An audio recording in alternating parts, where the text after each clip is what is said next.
Merci, Monsieur le Premier ministre. La parole est à Monsieur Philippe Vigier. Oui, merci, Monsieur le Président. D'abord, je voudrais dire à Bernard Renès, au nom du groupe UDI, la joie de le retrouver. Et il fait honneur au Parlement. Et vraiment, il nous a tous donné de leçons de courage. Monsieur le Premier ministre, la France est éreintée par l'impôt et la révolte qui gagne le pays démontre le malaise grandissant face à cette overdose fiscale. Vous venez d'annoncer une réforme fiscale pour plus de justice et d'efficacité. Or, le 1er janvier prochain, le taux intermédiaire de la TVA passera de 7 à 10%. Cette décision n'est pas celle de la majorité précédente, c'est la vôtre. Augmenter la TVA dans le bâtiment ou les services à la personne, c'est décider du plus grand plan social jamais mis en œuvre en sacrifiant des milliers d'emplois non délocalisables et en encourageant le travail au noir. Augmenter la TVA dans les transports, c'est le ticket de métro, de train qui augmente, les dépenses quotidiennes, et vous allez toucher les pouvoirs d'achat des ménages et des travailleurs. Vous ne pouvez, Monsieur le Premier ministre, entamer ce débat sur la fiscalité alors même que la hausse du taux de TVA au 1er janvier prochain sera la goutte d'eau qui fera déborder le vase. Entendez ce message qui vient des entrailles de la France. Pour ce débat sur la fiscalité, pour lui donner du sens, il vous appartient de restaurer les conditions de confiance en annulant la hausse de la TVA prévue au 1er janvier prochain.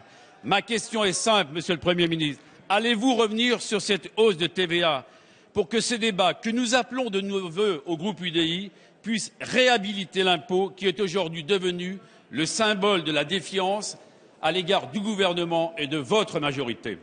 Merci. La parole est à Monsieur Bernard Cazeneuve, ministre chargé du budget.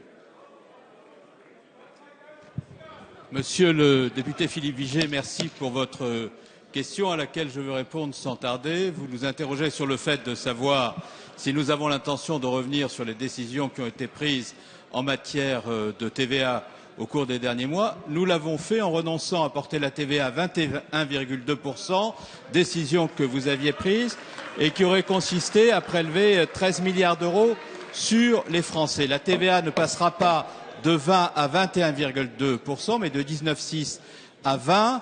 Les produits de première nécessité resteront au taux réduit de TVA. Et je veux rappeler par ailleurs les raisons pour lesquelles nous avons pris cette mesure.